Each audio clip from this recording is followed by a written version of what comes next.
Hello বন্ধুরা, তনু কিচেনে আপনাদের সবাইকে স্বাগতম। আজকের আমি এই যে রুই মাছ দিয়ে আর জাপানি পুরি আছে, এই মাছ দিয়ে পাতলা করে ঝোল করে দেখাবো। তার জন্য প্রথমে আমি মাছের মধ্যে লবণ আর হলুদ গুঁড়ো মাখিয়ে নিচ্ছি। আর এখানে পেঁপে আছে, আলু আছে আর ডাঁটা আছে, কাঁচা লঙ্কা দিয়ে আজকে ঝোলটা করব। মাছগুলোকে আমি প্রথমে নুন হলুদ মাখিয়ে নিচ্ছি।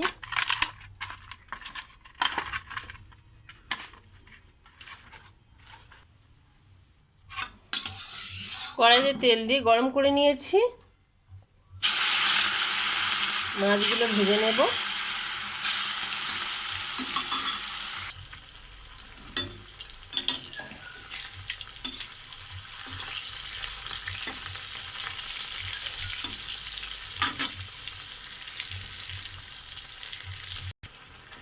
মাছগুলো ভাজা হয়ে গেছে, তুলে নেব।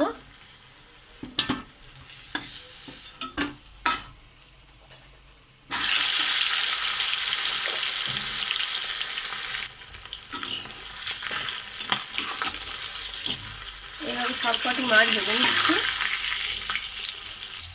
মাছগুলো ভাজা হয়ে গেছে, কড়াইতে আমি তেজপাতা দিলাম,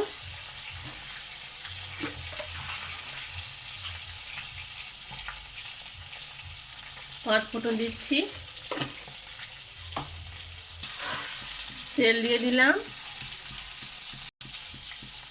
পাঁচ ফোড়নগুলো লাল লাল হয়ে আসলে এখানে কাঁচা লঙ্কা দিচ্ছি, দিয়ে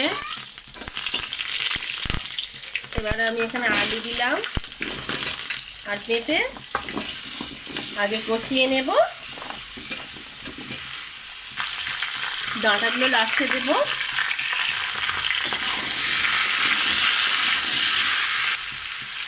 লবণ দিয়ে দিচ্ছি,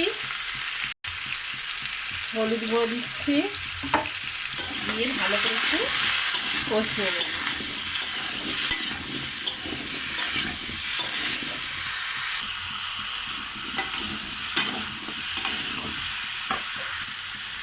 কষিয়ে নেওয়া হয়ে গেছে, জল দিয়ে ভালো করে আলু আর পেঁপেটা সেদ্ধ করে নেব।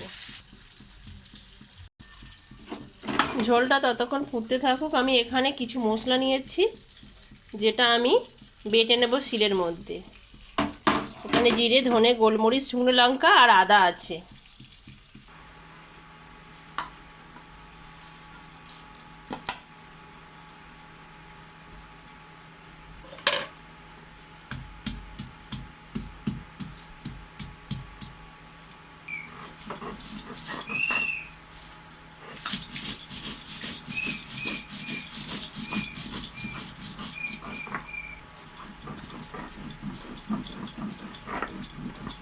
ব্যাস, মশলা আমার হয়ে গেল।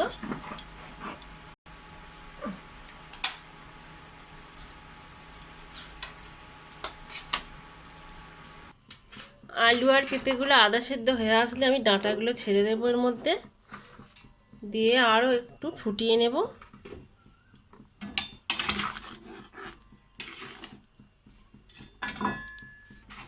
ঝোল আলু সেদ্ধ হয়ে গেছে সব কিছু। দুই একটা আলু আমি ঘেঁটে দিচ্ছি।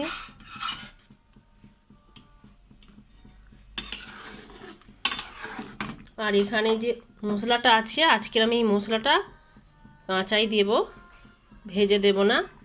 যখন পাতলা ঝোল গরমের দিনে খুব ভালো লাগবে, এমনি এমনি এটা ঘেঁটে যাবে। 1 মিনিট ফোটানোর পরে মশলাটা এরকমভাবে ঘেঁটে দেবো ঝোলের মধ্যে।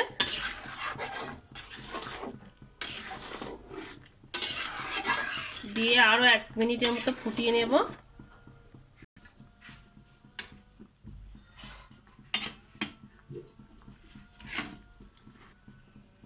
সব কিছু আমার ভালো করে সেদ্ধ হয়ে গেছে এবং ফোটানো হয়ে গেছে। এবার আমি মাছগুলো সব ছেড়ে দেব, দিয়ে বেশি ফোটাবো না, 1 মিনিটের মতন ফোটাবো।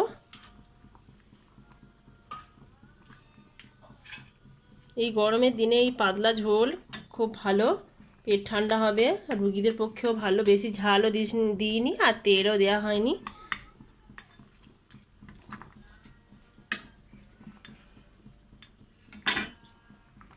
ঝোল একেবারে রেডি হয়ে গেছে। এবার নামিয়ে নিয়ে দেখাচ্ছি কতটা সুন্দর হলো। দেখুন বন্ধুরা কতটা সুন্দর হয়েছে। আজ এই পর্যন্ত, আবার দেখা হবে অন্য কোনো ভিডিওতে। টাটা।